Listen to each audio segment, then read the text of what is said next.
안녕하십니까. 박수현 교수님과 함께하는 1대1 멘토링 학습 시작하도록 하겠습니다.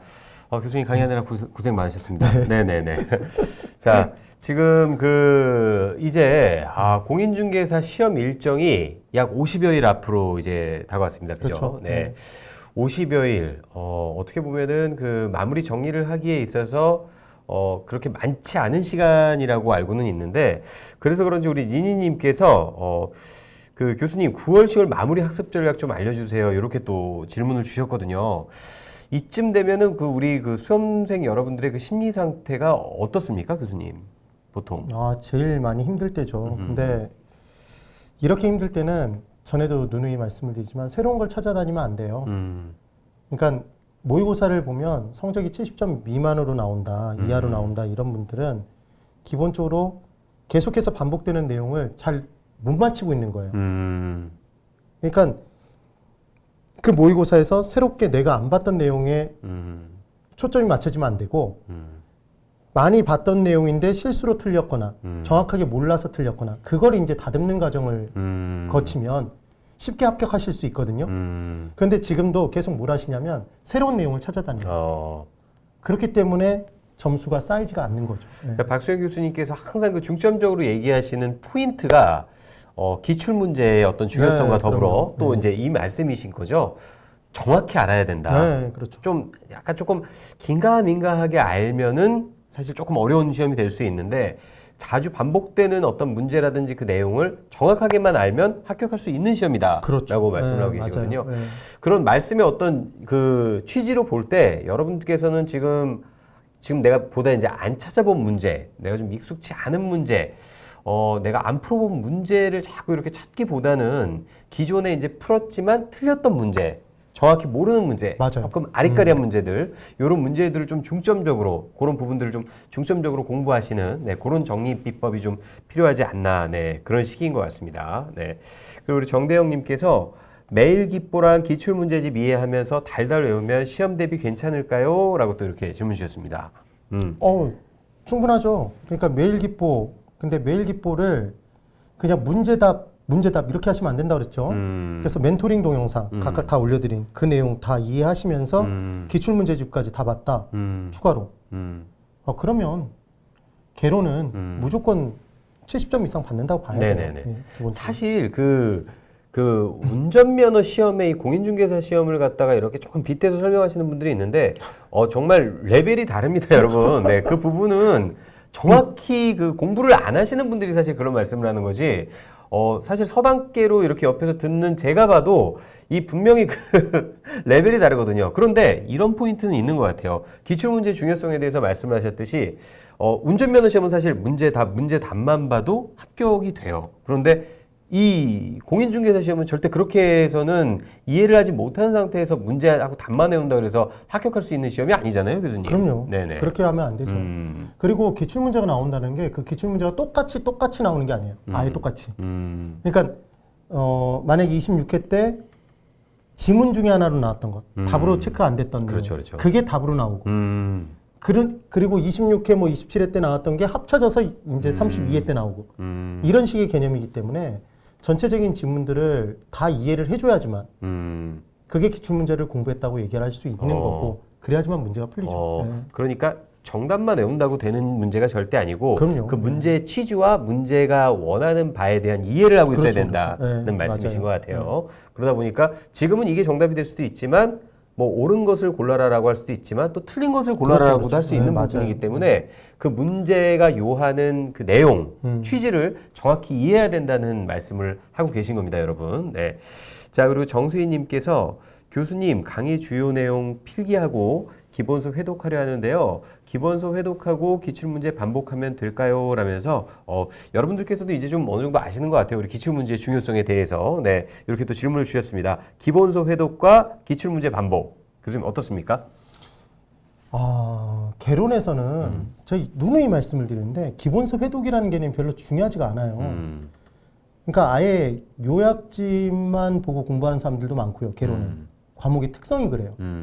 그러니까 다른 과목들은 여러분 생각해 보시면 법 과목이잖아요.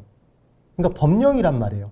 조문으로 구성되어 있으니까 어떤 교수님, 이제 어떤 강사들이 책을 써도 그 기본서 자체가 다 법 조문이에요, 거의. 그러니까 그걸 많이 읽는 것 자체가 법 조문이 익숙해지는 거니까 좋단 말이에요. 근데 개론은 학문이에요. 그 내용의 본질이 뭔지 아는 게 중요한 거지. 그렇죠, 그렇죠. 그게 똑같은 문장으로 안 나온단 말이에요. 그렇죠. 안 나올 가능성이 높아요. 그러니까 그걸 처음부터 끝까지 몇 회도 그랬다라는 게 아무런 의미가 없어요. 차라리 그 시간에 기출문제를 더 많이 반복해서 푸는 게 훨씬 더 효과적이에요. 네. 그러니까 이 내용을 내가 이해를 했는지 못했는지에 대해서 사실은 체크를 또 한번 해보기 위해서 또 기출 문제를 푸는 건데 단순히 아까도 말씀드렸지만 문제하고 답만 외운다고 이게 해결될 문제가 그럼요. 아니라 네. 그 취지랑 그 내용을 정확히 이해를 해야 된다는 말씀을 지금 계속 중복적으로 드리고 있는 겁니다. 그렇다고 해서 여러분들 보지도 않고 평소에 내가 접해보지도 않았던 그런 그 오지 체험을 하실 필요는 그럼요. 전혀 없다. 네, 이 부분에 대해서 네, 말씀드리고 있는 부분이니까요. 고 교수님이 말씀하시는 그 취지와 포인트를 여러분 잘 생각을 하고 이해를 하시면 될 것 같아요. 네. 자, 그리고 로즈마리 킴님께서 교수님, 올해 초에 기초 기본 강의 다 듣고 모의고사로 정리 다 하긴 했는데 5월까지 2차 과목 집중하느라 학개론 이제서 다시 볼 예정이에요. 머릿속에 뭐가 남아있을지 모르겠는데 기출 예상 어떤 것부터 시작해야 할까요? 라고 또 질문 주셨습니다. 어떻게 보면 또 이제 2차 공부를 하다 보니까 1차 과목들을 살짝 이렇게 좀 놓으셨던 분들이 있는데 이제 마무리를 하려고 그러시는 분들께 한 말씀 좀 부탁드리겠습니다, 교수님. 지금 그렇게 공부를 하셨다면 기출 예상 어떤 것부터 시작해 봐야 할까요? 이게 아니라 동형 모의고사를 지금 2회분, 오늘까지 2회를 봤단 말이에요. 그래서 제가 그 동형 모의고사 한 회분을 낼 때 거의 20시간 이상씩 시간을 투여해서 문제를 만들었어요. 그것보다 더 걸렸을 수도 있어. 그러니까 그 문제를 구성할 때 기출 문제가 틀린 거예요. 기출 문제가. 근데 그 기출 문제에서 플러스 예상 문제집, 우리가 풀었던 문제집에서 시험에 나올 만한, 그래서 강조하면서 좀 설명드렸던 내용, 그리고 계산 문제들 중에서 정말 중요한 내용들, 계속 반복되고 있는 것들. 만약에 난이도가 높아지면 계산 문제가 많이 나온다는 얘기거든요, 사실은. 그러니까 계산 문제를 다 퉁치면 안 돼요. 그래서 그것도 풀 수 있도록 지금 문제를 구성했고요. 공법 내용, 그 다음 세법 내용도 연습을 시켜드리고 있으니까 동형 모의고사를 풀어보세요. 그래서 동형 모의고사를 딱 봤는데 내 점수가 75점 이상이 나온다. 그럼 예상 문제집을 푸셔도 돼요. 그런데 그렇지 않고 만약에 60점이다. 그러면 그때는 기출 문제를 반복하시는 게 훨씬 더 좋아요. 남은 시간이 얼마 없기 때문에. 그리고 개론만 시험 보는 게 아니라 여러 과목을 동시에 공부하니까 개론의 시간을 줄여야 되잖아요. 그럼 판단을 해주셔야 되는 거죠. 꼭 뭘 해보시냐면 동형 모의고사를 보세요. 동형 모의고사. 예. 그러니까 이제 교수님께서 문제풀이의 중요성에 대해서 말씀을 주시면서 항상 하셨던 내용이 계속해서 반복적인 공부를 할 필요는 없다. 그런데 내가 자주 틀리거나 정확히 모르는 부분, 그걸 문제로서 체크하라는 말씀이신 거죠. 그죠? 그렇죠. 네. 그래서 그런 부분들을 중점적으로 보다 정확하고 확실한 정리를 하고 넘어가라는 말씀을 드리는 겁니다. 여러분. 네. 자, 우리 그 애즈가님께서 그 동형 모의고사에 대한 지금 말씀 또 주셨기 네. 때문에 또 이제 질문이 또 이렇게 계속 올라오고 있는데, 자, 우문현답이라고 할 수 있을지 모르지만 기출문제와 동형 모의고사 중 택일을 한다면 어느 것이 중요합니까? 동형 모의고사의 비중을 알고 싶습니다. 답변 부탁드립니다. 하고 또 이렇게 질문 주셨습니다. 동형 모의고사. 자, 저 같은 경우에는 기본적으로 기출 문제가 제일 중요하다는 말씀을 드렸잖아요. 근데 기출 문제가 제일 중요하다고 평소에 얘기해놓고 동형 모의고사 마지막에 이제 동일한 형태로 모의고사를 보는데 그때는 기출 문제는 다 배제해놓고 제가 예상 문제로만 제 나름의 예상 문제로만 문제를 내면 저는 미칠 친놈이 되는 거예요. 그건 있을 수 없는 거예요. 그러니까 기출 문제가 근간에 깔려져 있고 네. 거기에 그 기출 문제 중에서도 정말 중요한 부분들을 연습시켜 드리는 게, 그걸 응용해서 연습시켜 드리는 게 동형 모의고사라고 보시면 되는 거예요.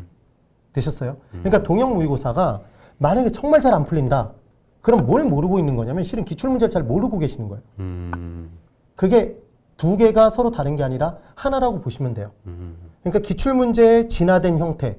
그래서 제가 연습을 전범위로 연습시켜 드리는 게 그게 바로 동형 모의고사라고 보시면 돼요. 저 같은 경우에는. 그래서 만약에 시간이 정 없어요. 너무 시간이 없어. 다른 과목을 너무 못 해놨기 때문에. 개론은 60점 이상을 받고 있어요. 그럼 최종적인 정리를 할 때 개론에 너무 많이 시간을 쓰면 안 돼요. 그럼 그때는 동형 모의고사만 이제 앞으로 2번을 더 할 텐데 총 4회분. 그럼 40문제 4회분이면 160문제잖아요. 그렇죠. 그것만 제가 해설도 자세히 달아드렸으니까 문제풀 요령도 설명드렸으니까 그것만 죽어라고 보세요. 기본적인 공부를 어느 정도 한번 하셨다면 동형 모의고사만으로도 어떻게 보면 마무리를 하는 게 네. 굉장히 또 큰 도움이 되지 않을까 싶습니다. 그 동형 모의고사에 대해서 우리 미미님께서 동형 모의고사 푸는데 교수님들마다 내시는 모의고사의 점수 편차가 커요. 제 공부 방법이 문제겠죠? 하고 또 질문 주셨는데 교수님 이 동형 모의고사라는 게 일반적인 모의고사와 비교하면 좀 어떻습니까? 동형 모의고사는 네네. 선생님들마다 본인이 중요하다고 생각하는 걸 내겠죠. 그런데 이제 그냥 이렇게 비교를 해볼게요. 어떤 이제 회사들이 여러 회사들이 있잖아요. 네네네네. 그죠? 우리 랜드프로 말고도 여러 회사들이 있어요. 그럼 여러 회사들의 모의고사를 다 사서 보시는 분들이 계시다고요. 가서도 보시고. 근데 그 모의고사를 볼 때는 이 시험을 꼭 적중시켜야 되겠다. 내 수강생을 책임져야 되겠다고 모의고사를 내는 경우가 거의 없어요. 그런 회사도 있지만. 그러니까 자기의 특수 목적에 의해서 자기 강의를 더 듣도록 만들기 위해서 시험에 잘 안 나오는 부분들로 구성한 문제들만 뭔가 안 들어보고 잘 모르는 내용들. 그러니까 네. 자기 수업을 안 들었으면 못 푸는 내용. 그래서 자기 쪽으로 듣도록 하는 그런 것들도 있단 말이에요. 근데 그러니까- 중요한 건 이제 동형 모의고사예요. 동형 모의고사는 시험에 임박해서 지금 시간 얼마 안 남았는데 시험을 보는 거잖아요. 그러면 여러분이 강사라면 적중을 많이 시켰다고 얘기를 해야 다음 해에 또 강의를 잘할 수 있을 거 아니에요. 그렇죠. 그러니까 지금 동형 모의고사에서는 자신의 사활을 걸고 기본적으로 나올 수 있는 것들을 추려서 문제를 낸단 말이에요. 적중률의 포인트를 네, 맞춘- 적중률의 네, 포인트를 맞춘다. 맞춘단 말씀. 그래서 실은 네. 제가 다른 선생님들 그 개론 우리 랜드프로에 동형 모의고사 낸 걸 다 봤어요. 문제가 다르냐? 다 똑같은 내용들이에요. 실은 말 표현들이 조금씩 달라. 근데 본인이 익숙했던 말 표현이 아닌 말 표현을 쓰는 선생님들 문제는 순간적으로 좀 더 어렵게 느껴지겠죠. 그 차이인 거예요.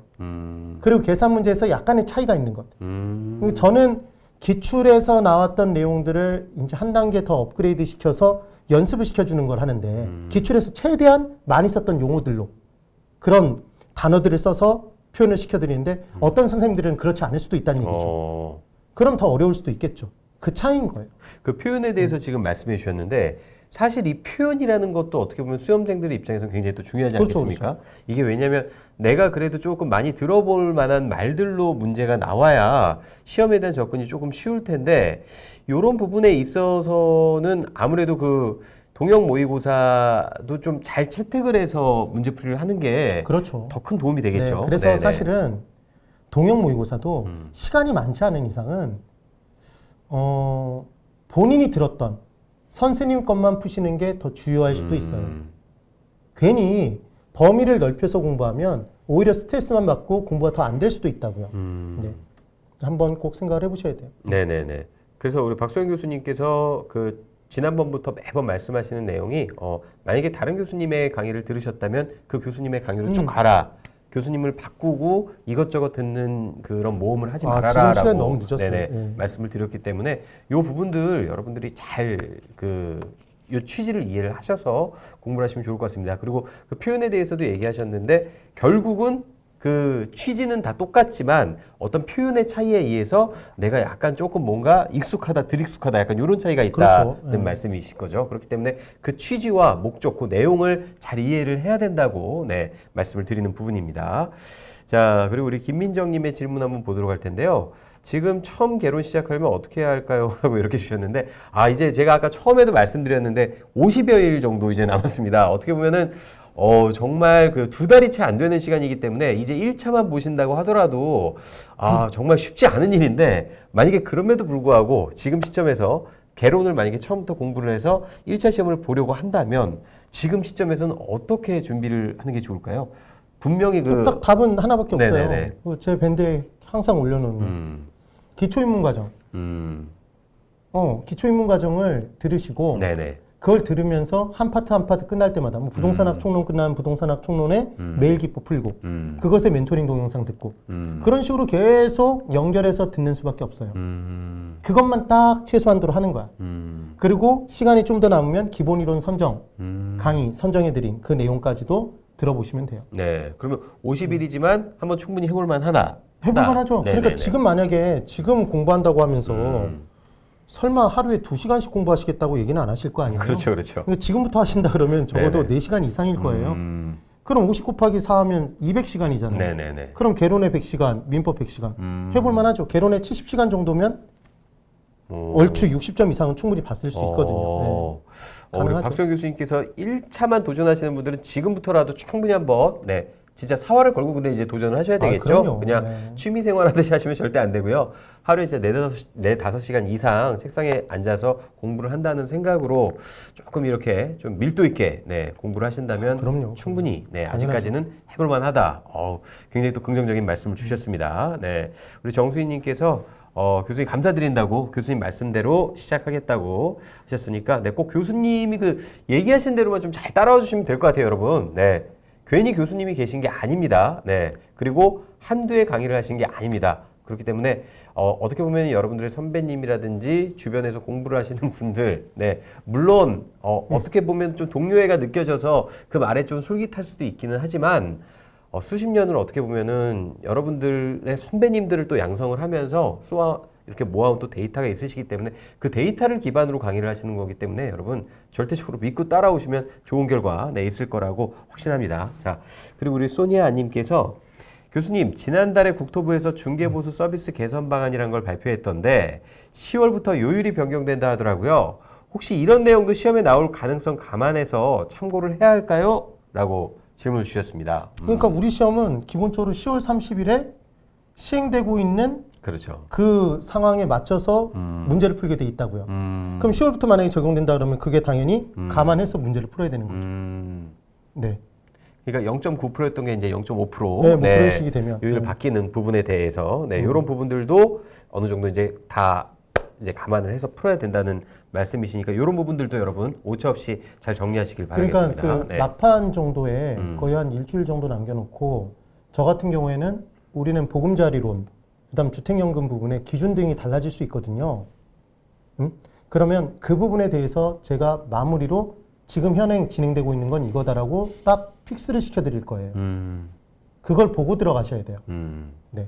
그래서 원래 그 보금자리론의 최대 대출 한도액이 6억 원 이하의 주택에 대해서 3억까지였는데 이게 3억 6천으로 바뀌었단 말이에요. 그 다음 최장이 30년이었는데 이게 40년으로 바뀌었단 말이에요. 40년 초장기 보금자리론도 있단 말이에요. 그런 것들의 정리를 막판에 좀 해드릴 테니까 그거 너무 신경 쓰지 마시고 개정이 얼마나 됐어 뭐 이런 거 신경 쓰지 마시고 막판에 밴드나 우리 랜드프로의 홈페이지에 게시판 같은 것에 좀 귀를 기울여 주시면 될 것 같아요. 주의깊게 보시면. 네. 여러분들 미리 걱정하실 필요가 없는 게 어차피 그런 개정된 부분이라든지 시험에 바뀌어서 반영이 되는 부분들 교수님께서 다 정리를 해서 올려주시니까요. 그 마지막까지 그 교수님 밴드 잘 활용하시길 바라겠습니다. 그런 부분들 어차피 다 정리된 내용으로 최종적으로 여러분들께 또 제공해 드리니까요. 그 부분들 마지막까지 잘 귀 기울여서 따라와 주시면 감사하겠습니다. 자, 그리고 우리 한다이애나님께서 다이애나 맞죠? 네, DIANA. 자, 교수님 동영 모의고사 너무 좋은 것 같아요. 역시 교수님의 로고가 엄청 깔려 있었군요 하면서 이분은 좀 공부를 하신 분인 것 같아요. 하면서 좀 느끼시는 바가 좀 크신 분인 것 같습니다. 그리고 우리 로즈마리 킴님께서도 동영 모의고사부터 감사합니다 하면서 오늘의 키포인트는 좀 약간 동영 모의고사에서 조금 어느 정도 답을 찾으시면 되겠다. 그 부분에 있어서 정말 정성껏 만들고 있어요. 열심히 보세요. 자, 마지막까지 잘 정리해 주시면 좋을 것 같습니다. 그리고 소연박님께서 11월부터 수업 다 듣고 동영 모의고사 1회 끝내서 기출문제 특강 제일 먼저 하려고 하는데 어떻게 생각하세요? 라고 또 이렇게 질문 주셨습니다. 오늘 동영 모의고사에 대한 얘기가 굉장히 많이 나오네요. 동영 모의고사 1회를 끝냈다고 하십니다. 네, 동영 모의고사 1회 끝나고 기출문제 특강을 인제하려고 한다. 기출문제 특강을 지금 11월부터 수업을 다 들었다는 얘기는 예상 문제 풀이까지 다 보신 거잖아요. 그럼 기출문제 특강을 들으려고 하지 마시고 기출문제집을 푸세요, 혼자. 왜냐하면 강의를 듣는 거는 내가 잘하는 부분도 있을 거예요. 그렇죠? 소연방님께서 잘하시는 부분도 있을 거예요. 근데 그 부분도 똑같이 들어야 되잖아요. 시간 낭비하지 마시고 기본적으로 쭉 혼자 푸시면서 잘 모르겠는 부분만 찾아서 들으세요. 강의를. 그게 시간을 줄일 수 있는 방법이에요. 네. 꼭 그렇게 말씀드리고 싶네요. 안 그래도 소연박님께서도 개론을 동형 모의고사를 두 분 교수님 걸 풀어봤는데 출제 성향이 또 너무 달라서 또 당황한 적이 또 안 있다고. 그래요. 그냥 그러니까 네. 지금 하시는데. 이게 제가 아까 말씀드렸던 그 내용인 거예요. 네. 제가 지금 랜드 프로에 있는 선생님들 것에 2회분 말고 1회차 거는 모든 선생님 걸 다 봤단 말이에요. 네네네. 그러니까 누구 걸 봤는지 모르겠지만 제가 봤을 때는 김하선 선생님 걸 봤을 것 같은데 똑같아요. 똑같을 수밖에 없어. 왜냐하면 어떤- 기출 문제가 똑같이 반복되니까. 여러분들 어떤 표현의 차이에 있어서 약간 여러분들이 조금 좀 익숙치 못한 그런 어떤 표현 때문에 조금 당황하시는 경우는 있을지 모르겠지만 결국 내용은 같은 내용이다. 네, 라는 말씀 드리면서요. 자, 우리 6050님께서 투자 이론이 정말 저에게 복병입니다. 계산 문제 어떻게 이겨낼까요? 라면서 계산 문제 복잡한 건 민법 다 풀고 돌아와서 풀라라고 하신 적이 있는데 마지막에 푸는 게 낫겠죠? 라고 또 이렇게 질문을 좀 이어주셨거든요. 당연히 마지막에 계산 푸셔야 문제. 돼요. 네. 당연히.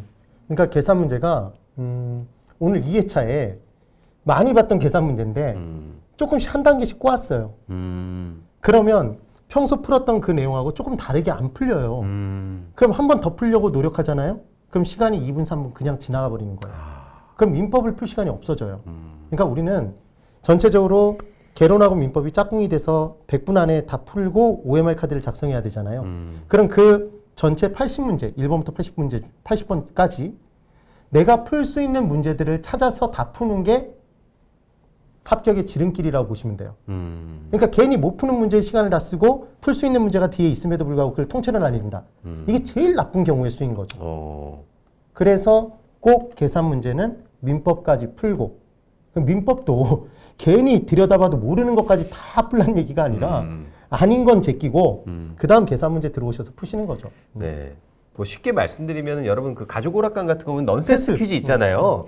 넌센스 퀴즈에서 정말 설명도 안 되고 답도 모르겠는 이런 내용을 갖고 계속 시간을 끌다 보면은 뒤에 문제들은 보지도 못한 상태에서 시간이 흘러가서 그렇죠. 스톱이 돼버리죠. 스피드 퀴즈. 그러면 스피드 퀴즈 참 스피드 넌센스가 아니라 스피드 퀴즈 같은 경우 즉 속도가 생명이라는 말씀을 드리는 겁니다. 그렇기 때문에 일단 여러분들이 아는 문제를 다 풀고 나서 시간이 조금 많이 소요되는 부분은 뒤에 남겨놨다가 마지막에 고민을 하라는 말씀을 드리는 거예요. 네, 이 부분은 더 이상 뭐 설명 안 드려도 여러분들께서 잘 이해를 하실 거라고 네, 생각이 됩니다.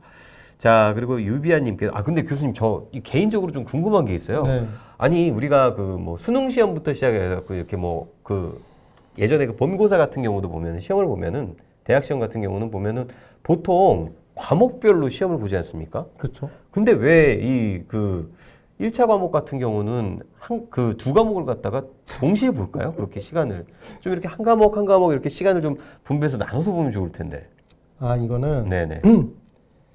감독의 편리성을 도모하기 위해서. 어. 그러니까 처음에 1차 과목을 1교시로 보고 2차를 다 모아서 2교시였단 말이에요. 그러니까 아예 지금은 2, 3교시로 나눠진 그 시험이 네네. 한꺼번에 2교시였어요. 그럼 중간에 거의 2시간 반 동안 그렇죠. 계속 문제만 풀고 있어야 되는 거예요. 영화도 2시간 반을 보면 지루해 죽어요. 그럼요. 화장실도 못 가고. 현저하게 집중도가 떨어져서 사실은 공법이 그 당시에는 제일 마지막에 봤다고요. 그러니까 81번부터 120번이 그 당시에 이제 공법 문제였어요. 그래서 공법 성적이 안 좋았던 이유 중에 하나가 앞에서부터 집중 있게 풀다가 공법 볼 때는 이미 집중력이 떨어지는. 집중력이 현저히 떨어지거든요. 그러기 어렵기도 어렵지만 그런 이유가 있었죠. 그런 거예요. 그래서 지금 이 무렵에는 동형 모의고사를 저는 꼭 그래봤으면 좋겠어요. 그러니까 동형 모의고사를 예를 들어 제 걸 풀고 민법의 양민 교수님 걸 풀었다. 그럼 1회차를 풀었잖아요. 1회차를 풀었죠. 그러면 그 부분의 내용을 다시 체크하기 전 걸 다 출력해 놓고 그걸 민법을 뒤에 붙여놓고 같이 한번. 정해진 시간 안에 최대한 빠르게 풀어보는 거. 일주일 정도가 지나기 전에. 그래서 점수가 어느 정도 올라가는지. 그걸 자꾸 점수를 올려받는 습관을 들여야 돼요. 그리고 동형 모의고사만 실수하지 않고 전체를 틀린 거를 다 커버해주면서 넘어간다. 이 시험 75점 이상 가뿐하게 받습니다. 진짜로. 그런데 여러분들의 특징이 뭐냐면 틀린 문제를 잘 확인 안 해요. 그래서 그 문제가 또 나오면 또 틀려요. 조금만 비틀어놔도 틀린단 말이에요. 그러니까 점수가 안 나오는 거예요. 그걸 생각해 주셔야 돼요. 정말로. 사실 요거를 과목별로 보면은 좀 더 성적이 좋을 수도 있는데 요거를 어떻게 보면은 같이 보다 보니까 또 그런 또 우려점이 또 생기네요, 분명히. 네, 그래서 우리 교수님 말씀처럼 따로따로 공부를 하고 따로따로 시험을 보셨던 분들 중에는 나 점수 괜찮게 나왔어? 잘 나왔어. 이 정도면 충분하겠다 생각이 그렇죠. 드는데 요걸 또 만약에 같이 몰아서 붙여서 봤을 때 그 연습도 여러분 충분히 해보셔야 될 것 같습니다. 왜냐하면 과목별로 나눠서 시험을 보는 게 아니기 때문에 동시에 같이 1차 과목을 정해진 시간 안에 보기 때문에 그 부분에 대한 시간 분배하는 부분 그것도 한번 좀 연습을 좀 해보셔야 될 것 같아요. 네, 아무래도 그렇게 하면서 시간 안배를 어떻게 해야 되겠다는 어떤 전략을 좀 갖고 들어가는 것도 굉장히 필요하지 않나 싶습니다. 네. 제가 잠깐 생뚱맞은 질문 좀 드렸었고요. 네. 아니요. 자, 그리고 우리 유비아님께서 민법은 문제집 한 권을 3번에 걸쳐서 풀었는데 개론은 한 권을 여러 번 푸는 것과 많은 문제를 푸는 것 중 어떻게 하는 게 더 효과적일까요? 하면서 또 이렇게 질문 주셨네요. 민법은 문제집 한 권을 3번에 걸쳐서, 그러니까 한 권을 여러 번 봤다는 얘기죠. 그런데 개론은 한 권을 여러 번 푸는 것과 많은 문제를 푸는 것 중에 어떻게 하는 게 더 효과적이냐, 요걸 좀 물어보시는 것 같아요. 개론은 저는 상대적으로 공부를 할 때 문제를 그렇게 많이 풀어보진 않아요. 그러니까 어떤 문제, 대표적인 문제를 하나 풀어놓고 그것과 비슷한 유형으로 나왔을 때 그걸 풀 수 있는 능력을 갖추면 돼요. 그러니까 그 문제를 정확하게 이해를 해두면 조금 변형된 문제도 풀 수 있어요. 그런데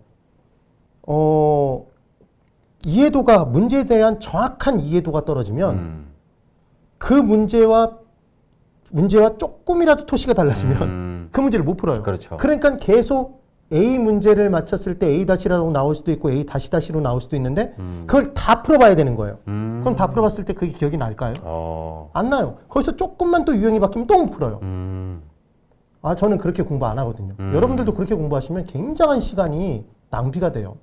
그래서 제가 생각했을 때는 기출문제를 반복해서 풀어보는 게 그게 정답이에요. 그리고 우리 예상문제집을 개론해서 풀어봤다. 그럼 예상문제집에서 제가 중요하다고 얘기했던 부분들이 있어요. 그럼 그 부분들만 정확하게 좀 반복해 보시고 틀린 문제 위주로 그렇게 해서 시간을 줄여나가야 돼요. 이것도 전체적으로 다 반복해서 풀어본다 이런 행동은 하지 마시라고요. 그리고 한 가지 꼭 말씀드리고 싶은 거, 동형 모의고사를 풀 때 시간을 먼저 드리는데 공부를 안 하고 와서 보시는 분들이 있어요. 일부러 평소 실력대로 보겠다고. 그럼 실력이 늡니까 여러분? 아니 당연히 공부를 하고 와서 시험을 봐야죠. 그리고 실제 시험장 들어가기 전에도 벼락치기를 하고 들어가야 된다고요 여러분. 최대한 마지막까지 기억나는 건 그래서 최대한 마지막까지. 마지막에 심지어 어떤 분이 있냐면 한 이틀 정도를 컨디션 조절한다고 책을 안 보시고 들어가는 분들이 계세요. 이틀 동안 까먹어요 여러분. 절대 착각하지 마세요. 저도 들어가는 마지막 순간까지도 공부를 하고 들어갔어요. 네.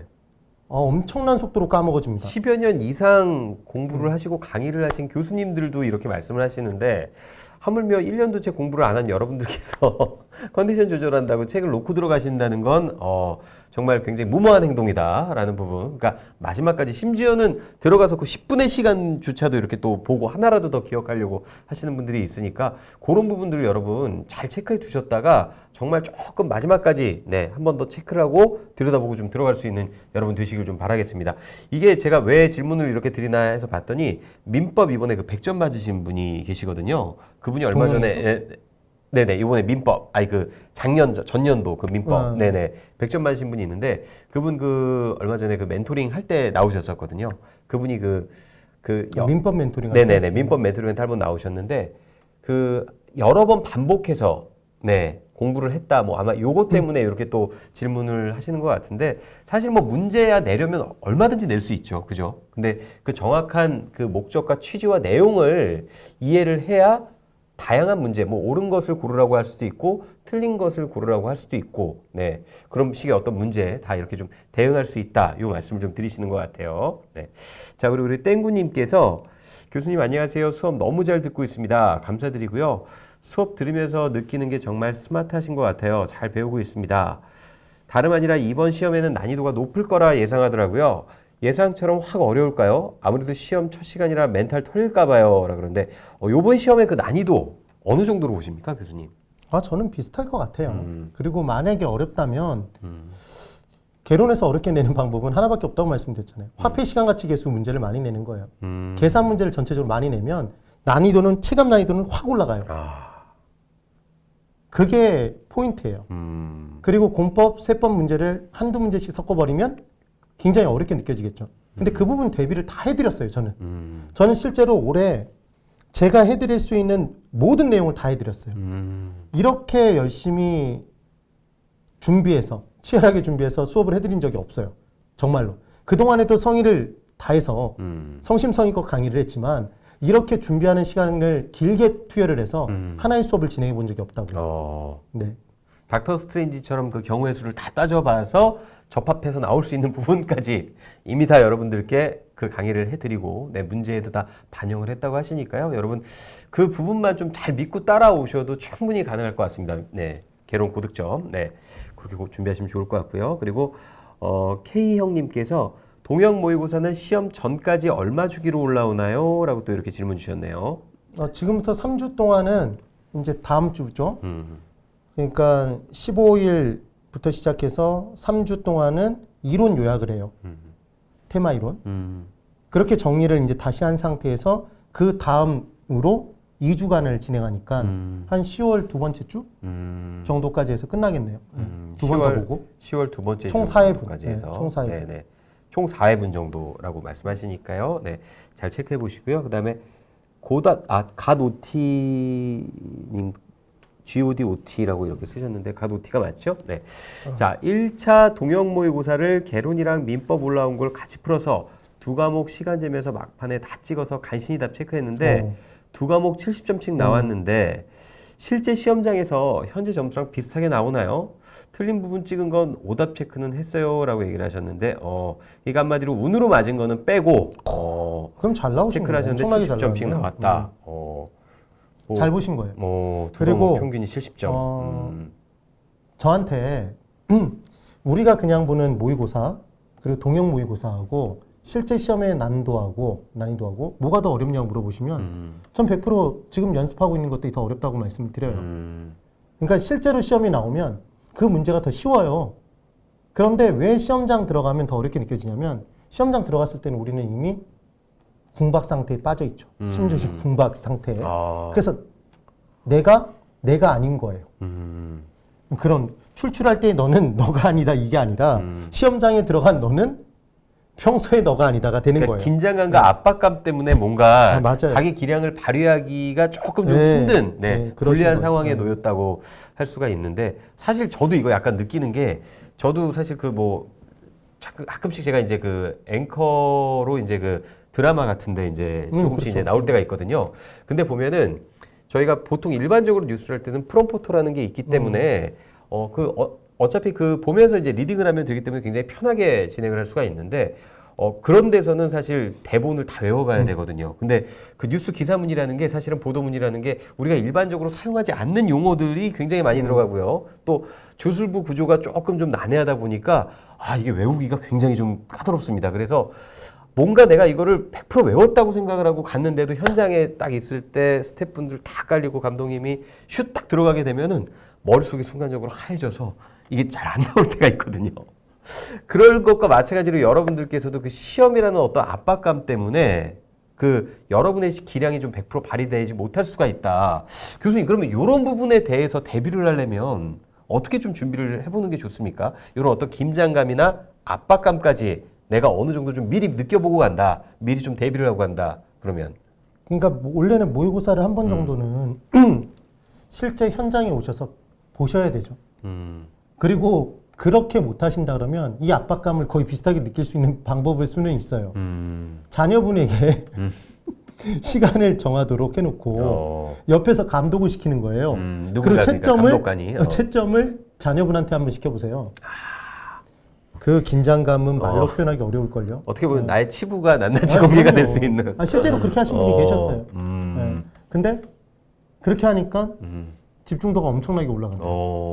그리고 틀린 문제는 다시는 안 틀리게 됐다. 근데 그분은 공부를 어느 정도 하셨으니까 그런 생각을 하셨겠죠. 근데 그렇지 않은 상태에서 자녀분한테 맡겼다가는 다음부터 말빨이 안 설 수 있는 그런 일이 발생할 수도 있죠. 네. 그러니까 여러분께서 조금 치열하게 좀 약간 준비를 하신다면 저는 사실 현장과 똑같은 상황으로 어떻게 보면은 한번 준비를 해서 똑같은 상황의 어떤 긴장감을 느껴보고 간다고 조금 생각을 하면은 좀 좋으실 것 같습니다. 사실 이게 평상시에는 굉장히 잘 되던 것도 뭔가 긴장이나 압박감이 조금 이제 동반이 되게 되면은 잘 안 들어올 수가 있거든요, 그럼요. 눈에. 네, 그래서 그런 환경에서의 내가 어떤 적응할 수 있는 그 적응력까지 조금 대비를 하고 가신다면 그 상황에서도 여러분 좀 의연하게, 네, 그 시험장 분위기를 좀 즐길 수 있지 않을까 좀 그렇게 생각이 됩니다. 그런 부분들을 좀 많이 준비를 하고 연습을 하고 하시는 게 좋을 것 같아요.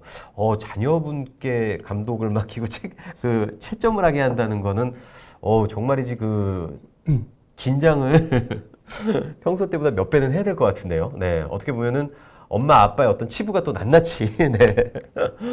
그렇죠. 엄마 이러면서 나보고 공부하라 그런 거야? 막 이제 또 이럴 수가 있으니까 네. 그런 부분에 대한 긴장감을 여러분 한 번쯤은 꼭 체크를 해보시고 가는 게 좋겠다. 네. 오늘 정말 굉장히 네, 좋은 말씀 또 해드리고 있고요.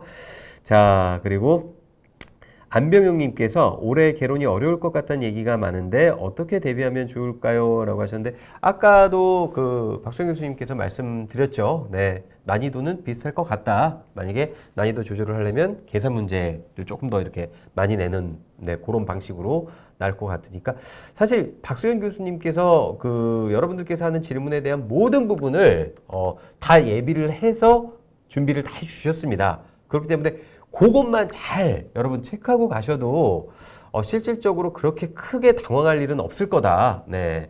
다만 여러분들께서 얼마만큼 그 시험장과 이제 똑같은 분위기로 네. 그런 느낌으로 좀 체크를 해보고 가느냐. 요게 조금 좀 관건이 될 수 있을 것 같다. 네, 그러니까 제가 뭐는 확실하게 말씀을 드릴 수 있냐면 네네. 엄청나게 빠져나가서 너무 어렵게 나와서 미친 듯이 어렵게 나와도 제가 가르쳐드리지 않은 부분에서 나올 수 있는 문제 수는 네 문제를 넘어갈 수가 없어요. 기본적으로.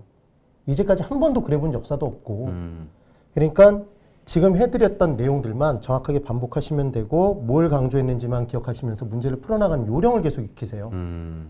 그게 동형 모의고사인 거예요. 동형 모의고사에서 계속해서 제가 반복을 해드렸어요. 그걸 여러 번 정말 다 100점을 맞을 때까지 그것도 원래는 50분에 풀었다 그러면 두 번 풀 때는 30분에 40분에 그렇게 풀면서도 정답의 횟수가 정답의 비중이 훨씬 더 높아져야 되는 거죠. 점수는. 그리고 그 문제를 또 다시 풀었을 때는 더 높일 수 있게 그런 식이 돼야 된다고요. 그 개념이 돼야 돼요. 네네. 그게 연습이 필요합니다. 계산 문제 꼭 포기하지 마시고 연습시켜드리는 계산 문제는 반드시 푸시고요. 그러면 문제가 아무리 어렵게 나온다 하더라도 다 풀 수 있어요. 맞습니다. 네. 여러분들께서 이제 뭐 어떻게 보면 철저히 준비만 하고 연습만 잘하고 가신다면 네. 그리고 현장의 분위기를 미리 한번 시뮬레이션화 시켜서 한번 좀 돌려보면서 적응력만 조금 더 기르고 가신다면 충분히 잘 보실 수 있지 않을까 그렇게 생각이 됩니다. 자, 그리고 양미라님께서 랜드프로는 현장 모의고사 없나요? 라고 적어주신 거죠? 네, 없나요? 이렇게 썼는데, 네, 없나요? 하신 것 같은데, 지금 저희가 코로나 때문에 계획된 게 없는 걸로 알고 있습니다. 그쵸, 교수님? 네, 지금 어떻게 보면 조금 코로나에 조금 좀 민감한 또 시기다 보니까 모인다는 것 자체가 조금 좀 조심스러울 수가 좀 있는 부분이기 때문에 뭐 열체크부터 시작해갖고 어떤 그런 괜히 또 어떻게 보면은 그 본시험 보러 가시기도 전에 어떤 또 불상사가 또 생기면 안 되니까 그런 부분 때문에 저희가 지금은 또 준비된 게 없는데 아까 그 교수님께서 말씀드렸듯이 가족 중에 한 분과 사실은 조금 가족이 나한테 관대할 수 있다면 네.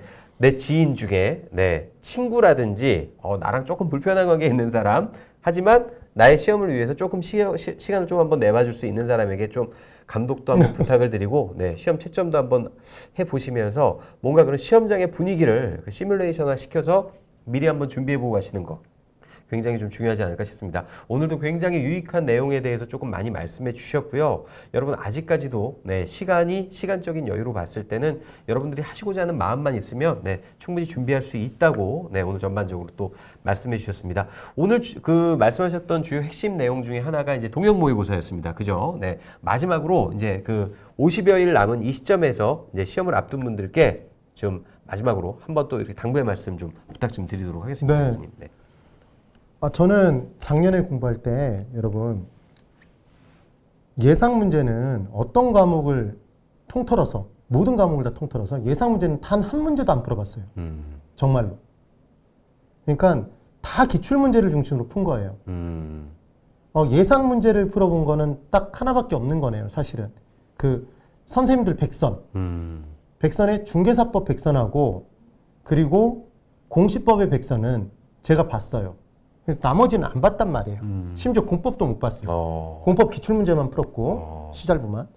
그래서 중요한 건 제가 그렇게 연습을 해봤던 이유는 딱 하나였어요. 민법도 예상 문제는 한 문제도 안 봤단 말이에요. 특히나 민법 같은 경우에. 뭐 개론은 다른 문제집을 풀 이유도 없었지만. 근데 그렇게 진행을 했던 가장 큰 이유가 저는 예상 문제를 풀면서 뭔가 시험에 빠지고 싶지 않았던 거예요. 시험에 들지 않고 싶었던 거죠. 내가 혹시 모르는 부분에 대한 불안감 같은 거. 그래서 나는 내가 아는 부분, 이제까지 나왔던 부분들을 정확하게 난 얘가 나오면 무조건 맞힐 거야. 라는 다져가는 공부를 했단 말이에요. 새로운 걸 알아가는 공부를 한 게 아니라. 그러면 마음의 부담의 정도가 훨씬 줄어들고 실제로 풀 수 있는 부분의 내용이 점점 생각보다 더 많아져요. 그리고 빠른 시간 안에 풀게 돼요. 왜냐하면 나는 아는 것과 모르는 게 명확히 갈리거든요. 근데 여러분들이 보통 무슨 방법을 채택하시냐면 여기 예상 문제집도 사가지고 풀고 저기도 풀고 그러니까 온갖 문제집을 다 푸니까 이것도 본 것 같고 저것도 본 것 같고 다 본 것 같단 말이에요. 그러니까 시간이 부족한 거예요. 뭐 하나 확실하게 아는 게 없어요. 그러니까 정확하게 아는 내용들을 계속 더 정확하게 반복하세요. 그게 제일 중요한 거예요. 그래서 그 막판이 돼갈수록 보는 양은 점점 줄어야 돼요. 그치. 아리까리하던 내용들을 계속 반복해서 아리까리한 내용을 그렇죠. 줄여가는 게. 줄여가는 거예요. 그래서 지금 이 상황에서 뭐 과정 하나를 선택해 주세요. 그걸 처음부터 끝까지 다시 들어볼게요. 이런 과정. 이런 공부는 절대로 하시면 안 되는 거예요. 문제를 풀면서 이 부분이 안 풀리니까 난 이걸 들어봐야 되겠구나. 이런 식의 공부. 근데 이것도 시간이 아깝단 말이에요. 그래서 해설이 잘 달린 문제를 풀어보는 게 중요한 거예요.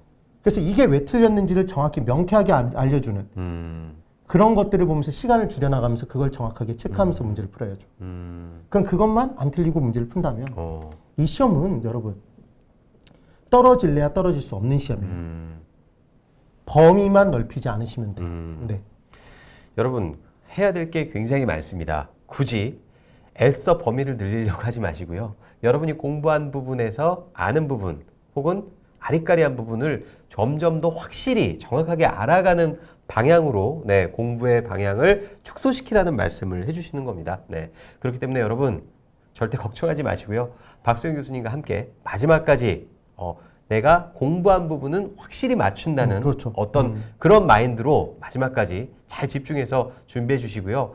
내가 모르거나 안 들어봤던 내용에 대해서 불안해하지 마시고 그런 부분들은 과감히 버린다고 생각을 하세요. 그렇게 버리는 내용이 몇 개 되지가 않는다는 부분이죠. 그 몇 개 되지 않는 부분 때문에 공부의 양을 늘려서 전체적인 걸 포기하지 말라는 말씀을 드리는 겁니다. 확실히 알고 가는 내용을 좀 더 확실하게 알아서 반드시 합격하고 승리하는 그런 여러분 되시길 바라겠습니다. 저희는 다음 시간에 또 찾아뵙도록 하겠고요. 합격의 프로 랜드프로 외치면서 오늘 이 멘토링 마무리하도록 하겠습니다. 여러분 마지막까지 화이팅 하십시오. 합격의 프로 랜드프로 감사합니다. 감사합니다.